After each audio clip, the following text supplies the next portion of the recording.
Hello and good morning. As you can see, I'm here today at Harley World in Chesterfield, and today I'm going to be riding this. So this is Harley Davidson's new Sportster S. This is a bike that I've been waiting for a while. I did actually order one, and I think mine will be here shortly. What I'm not sure of is whether it really is the bike for me.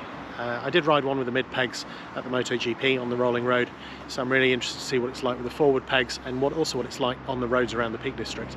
I know it doesn't have a lot of rear suspension travel. It's not quite a bobber, but it's certainly just got enough for a cruiser. I know it's got that amazing engine on it, so I'm really looking forward to be able to open that up and see what that's like around here. So yeah, it should be a really fun day. So here we go. This is my first ride on the Harley Davidson Sportster S. This is Harley's new Sportster that's got the slightly different tuned Revolution Max 1250 that comes in the Pan America. Now, I've ridden the Pan America a couple of times, both on-road and off-road, and while I think it's an excellent bike and I just love the engine, it's just not quite for me and isn't quite a replacement for my GS. What I'm interested to see here is if this is possibly a replacement for my CB1000R. Very, very different bike, but yeah, we shall see. Here we go, start up. I was told to just push the button once and that would start it, which I just did then. Not quite, let's try again. There we go, and we're running. So one thing I've never been quite used to is forward pegs, so let's see how I get on with this.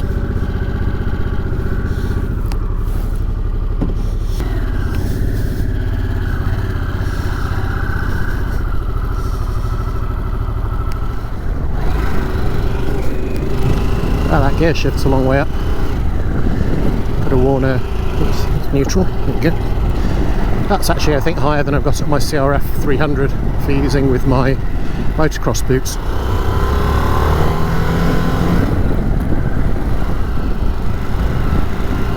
Well, it certainly goes.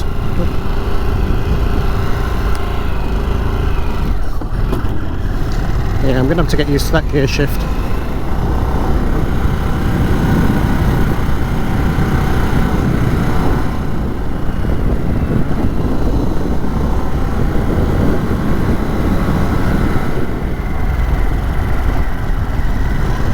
I've been riding the bike for about 15 minutes now, and I'll give you my first thoughts. So let's start with the good stuff, because that's always fun. So this engine is still remarkable. I loved it when it was in the Pan America, and this version has a slightly different tune. It's been tuned for more torque, and I think it only makes about 120 horsepower, but honestly for this bike that is way more than enough, and it just sings every time I look down thinking, am I getting close to the red line? I've still got halfway to go, and that torque is so usable as well. So I've been doing kind of 20 to 50 depending on the road conditions for the last 15 minutes, and I've barely had to change out a third. Then there's the dash, which is quite small, but it's very clear and just gives you all the information you need to see. It is a glance down, but on a bike of this style where there isn't really anywhere to put stuff in front of you, I think that's completely fine. It has all the information that I need. If you heard my voice go slightly then, I think that's the next thing that I should talk about, which is maybe not a strength of the bike, and that's the suspension. Now this suspension, I think it is adjustable, but it hasn't been adjusted for me, so maybe that's the problem. But even going over this road, which they're not the smoothest, it also isn't particularly bumpy, and I really am feeling every bump as I go over it. There's another stretch a bit later on where I'll go up the road from Hathersage up towards Burbage, which is a really good suspension test. So we'll see how much my voice wobbles as we go over that, because I'll be honest, if it's struggling on here, I'm hoping it's not going to throw me out the seat going up on the other road. The bike is very quiet, which is either a good thing or a bad thing. I know that it doesn't have that Harley twin sound that has become synonymous with the brand and with their other bikes, but then again, I think this is a bike for the future. It is a very different experience with the amount of power that it makes and just how the bike rides. So the next thing I think is worth mention is the steering. Now this is perhaps a bit of an understatement, but this bike does not have fast steering, not in the slightest. I think compared to everything else that that I own and that I've ridden lately. This is a bike that you really have to work at the steering. Now if you're on big cruisy roads, I'm sure that's an absolute joy. Even on these little lanes, I do feel like I'm actually having to work it just to get around even some fairly minor corners. I'm not sure what it would be like on a hairpin, but I do have a few later on where I can give that a go. Having said that, I don't think it's it's not a bike that is designed to do really tight sort of gymkhana, sort of ultra movable sort of things. There's plenty of other bikes that would do that a lot better. This is a cruiser, so you can't expect it to perform like one of those other bikes. I don't think it's helped by that big front tyre, which is definitely part of the look. It gives it this very sort of muscular, sort of muscle bike appeal, especially from the front. But when you actually, have to try and turn that big tyre in, it's not the most straightforward thing. This bit of the road is a little bit more bumpy, and yeah, I do feel every little bump. Now, part of this might also be because of the riding position. So I'm not used to riding cruisers with my legs out in front of me. So if cruisers are your thing, and you're used to this riding position, then I'm sure this won't really be a big change for you. For me, I don't have any sports bikes where I'm very hunched over. I guess my CB1000R is the closest thing I have to that. Whereas, certainly on my GS, it's quite an upright riding position. And I'll be honest, for this bike, I didn't really want to try and get one. I would have much rather ridden one with the mid-mounted pegs than with the forward. But this is only how it comes. So Harley Davidson, if you're listening, if you're looking to appeal to riders like me, then I think certainly offering mid-mounted pegs as an option from new instead of the forward-mounted pegs would be great. I know you can buy them as an add-on, but it's not the cheapest of bikes, and that's not a particularly cheap option, especially if that's what it's going to take to sell it. The next thing I'd like to talk about is the gear lever. So I think this is just an adjustment thing, and I'll mention it to the dealer when I get back. But on this particular bike, it's a really long way up. Like a really long way. I'm really having to bend my ankle around it and just pull it up such a long way. And I'm not wearing little road boots. I'm wearing my City Adventure Gore-Tex boots, which in themselves have got quite a big sole and are quite big. But I'm finding that I'm almost having to lift my foot off the peg in order to shift up. And that meant I've been finding neutral quite a lot and shifting from first to second. And also means it's quite a big stretch up to push it back. Now I know that's easily adjusted, so that isn't a problem with this bike as a whole, just for this one that I happen to be on today. That's 38, and here we go in fourth gear. Just a twist of the wrist, that's not even full throttle, and it really does just accelerate away. From that, it's a monster. This thing feels like it could pull a train. That really is quite remarkable. And it just goes and goes. I'm looking down now, I'm just doing 4,500, 5,000 revs. And the red line is at 8, so I know it won't pull like that all the way up, but wow, that is so cool. So very childish. I'll reduce it. But you know what, I think that's what this bike does well. That is this bike's trick. It has this just incredible amount of torque, and that engine is just so sweet that even on a bike that's as, let's face it, it's probably going to be quite heavy, it's quite long, it's not particularly manoeuvrable, but you just open that throttle in nearly any gear and it will just almost try and chuck you off the back. Now, and I don't mean in a sort of a sports bike sort of way where it's, you're suddenly doing just massive speeds, but even just the very usable sort of 20 mile an hour to 60 mile an hour speeds is just a lot of fun playing with that torque. There's a lovely view coming down here. This is coming up to Fox House in the Peak District, for those of you who know the roads around here. So they're turning into the Longshore Estate on the left. Okay, let's see if it'll make this corner.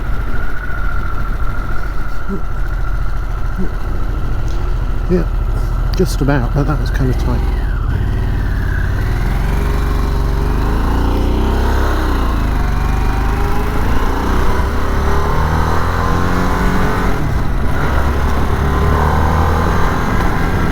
That really hurt.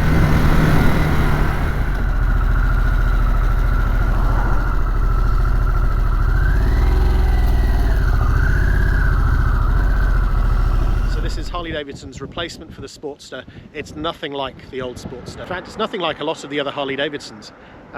It's got a detuned engine from the Pan America, which makes about 120 horsepower. It revs to 8,000 RPM. It has riding modes, it has all sorts of electronics, it's got a lovely TFT dash. It's got this big twin exhaust. Wasn't sure when I first saw it, but it has definitely grown on me.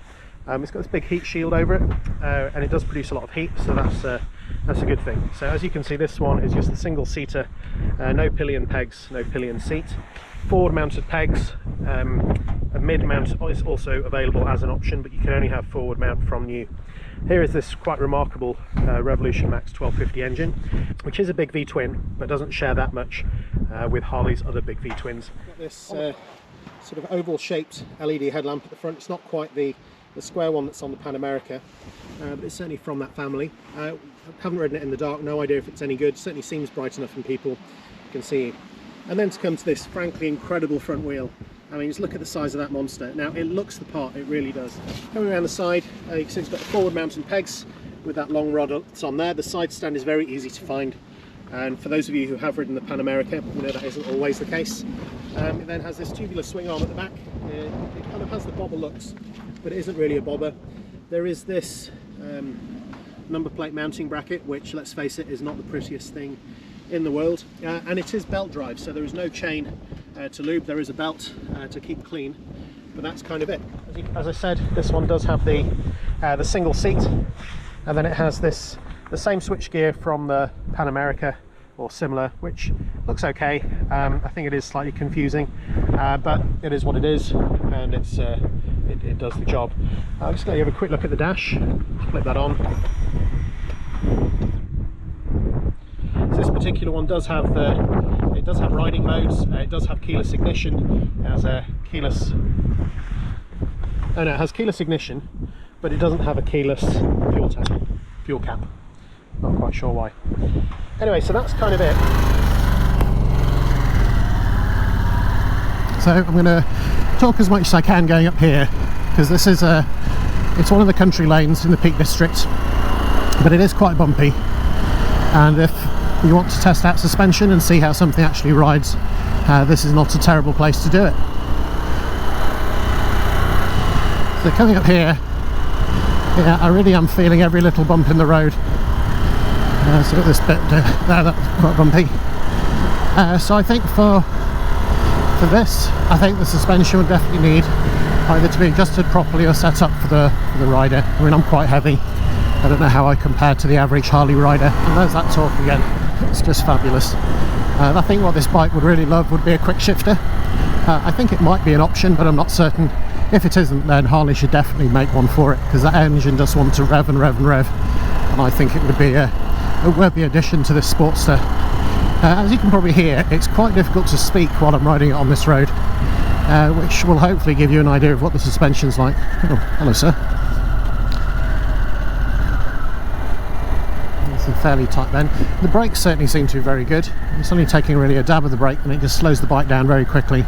Now on a bend like this is where I mentioned that you really do have to work the steering to get it to go around. I mean, that was a fairly low speed bend, 20-25 miles an hour, but it's something you really do have to work at.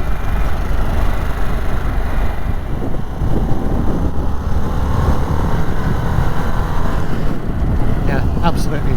The engine is this bike's strength. It is just absolutely incredible. It is really, really, really good. I love the engine when I rode it in the Pan America, and I was interested to see how it would work in this different level of tune, and I think for this bike it's just perfect. Whoever came up with this at Harley really got that right.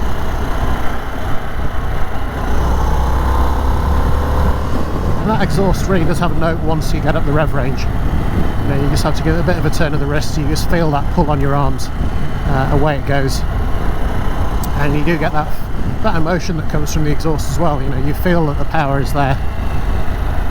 Now this particular road is very smooth, so this is the run down from Burbage into the city of Sheffield, and you can see the city just ahead of me there, and I think this is exactly what this bike is made for. It's a lovely smooth surface, sweeping bends which you don't have to work too hard at, and it's just, yeah, maybe that's what cruisers are for. It's for roads exactly like this one. And on here, this is lovely. We even have a bit of sunshine, which is most welcome. Today is a early November day in the UK, As you can see, it's quite cloudy, it's not particularly warm. This bike does not have any wind protection for your hands, and even though it has a button for heated grips, I can't make the heated grips work, so I suspect they're not on it and it is an option. I think if you wanted to ride a bike like this year round in the UK, heated grips are pretty much essential, and I'm sure it's something that can be added to the bike without too much bother. Right then, I think it's been fun, but I think it's about time for me to head back to Harley World in Chesterfield. As part of the ride back, I am going to have a quick go on a dual carriageway just to see what it's like at speed. Without any fairing, I'm not expecting it's going to be particularly comfortable, but you know, let's see. Oh, yeah, I think trying to get it to turn around bends like that if you're not ready for it does take a little bit of care.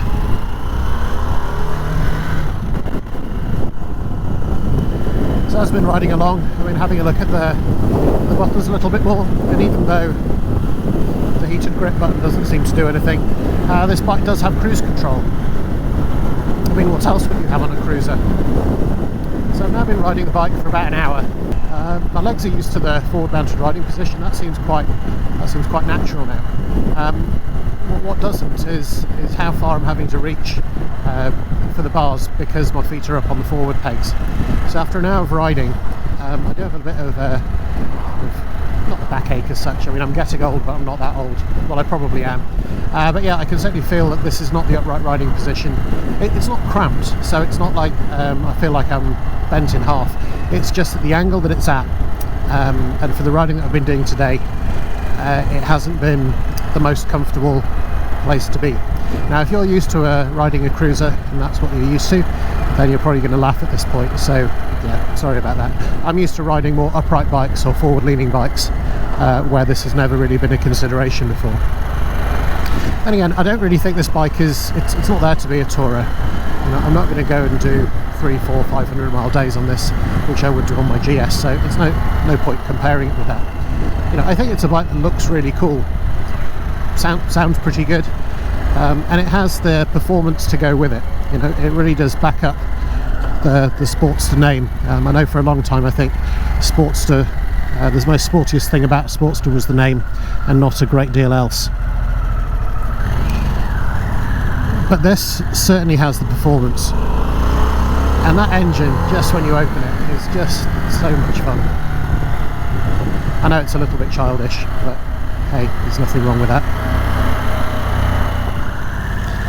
So right now I'm riding quite slowly because this car was just waiting to come past that cyclist. And one thing I did notice is that actually the engine is quite quiet. You can barely tell that it's a V-twin. You know, I mean, right now it's very, very smooth, and I guess some people might see that as being a negative. You know, if you're buying Harley because of the sound and the feel from the engine, it definitely doesn't do that. If anything, it's more of a whir than a roar. But it's, you know, when you want to ride it slow, it's, you know, it's got excellent manners around town. You're not going to be scaring people, but when you do open it up, there really is an edge to the exhaust, which is quite fun. And maybe that's almost the best of both worlds. So yes, you won't be waking up the neighbours when you start it in the morning, nor will you be terrifying pedestrians as you ride through a town. But you might be giving yourself a bit of your back might get a bit of a knock when you go over these places where the road's been dug up. But yeah, but the exhaust tone itself, it's fun. It's actually, I actually prefer it, I think. Now, I'm not a Harley rider. I don't have one of the air-cooled Harleys, so you know, my opinion might not count for much. However, for a bike that goes well, sounds well, the two things I think that I struggle with the most, maybe three things. One is the forward mounted pegs, but there's something that can be done about that. The second thing is the suspension. So I think for me, I would either need to have it set up for my weight or get some sort of upgrade done, because I do find it quite jarring, even at low speeds on roads around towns, and also even just going over these white markings, I can feel it through every part of my body. And the third thing is the gear shift. I think it's fine as it is, and for a cruiser, and maybe with a lower powered bike, it's perfectly adequate. But I feel that with an engine that wants to rev as much as this one, and the urgency that it has with it, I think just having a quick shifter on it would just round that off really, really nicely. So I'm coming up towards the end of the ride now.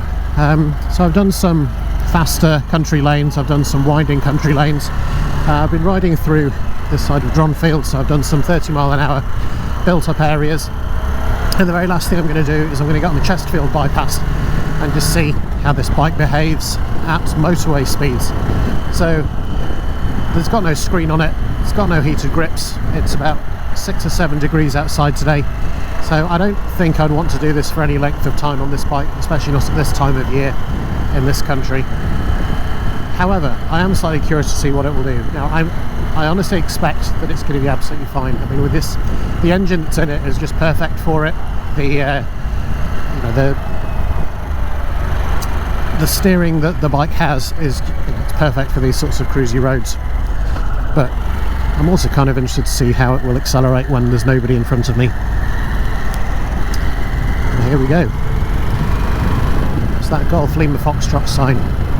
7.5 miles.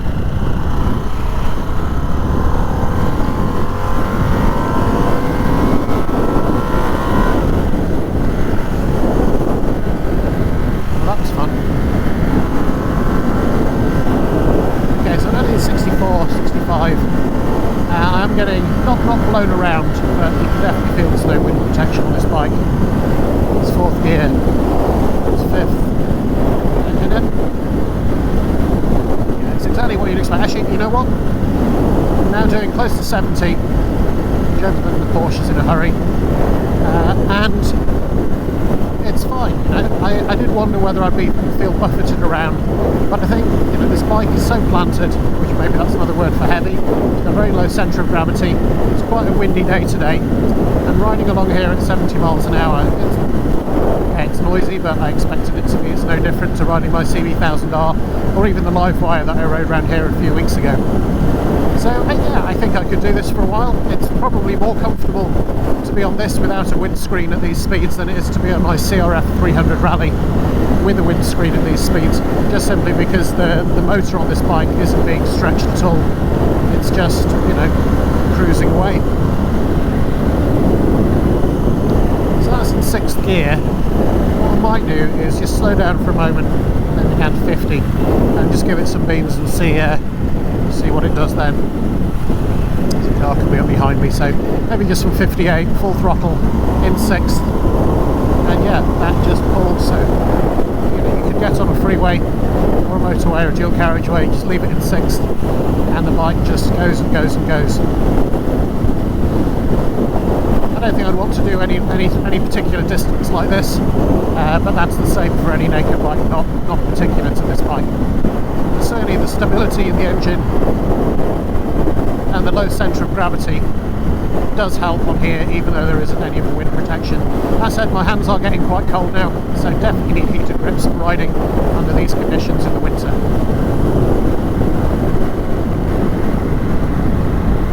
So one thing that I've noticed, or rather one thing that I hadn't noticed, is that there's no roughness on this twin.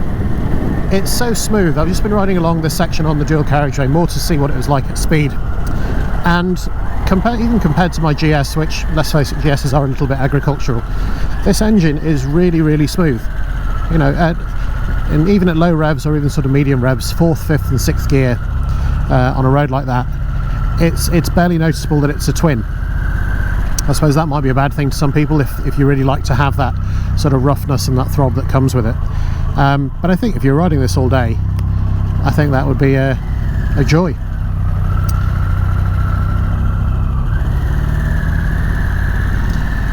Right then, I'm almost back at the dealership, so I'll return the bike to them and then give you my final thoughts.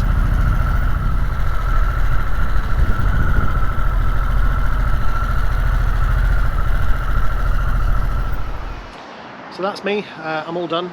I've had a really interesting ride out. It's an excellent bike. The engine just sings. It just works really well in the Sportster S. I did find the front wheel is quite big. That steering, you really do have to work at it to make it work. It does go around corners, but you need to be ready for them.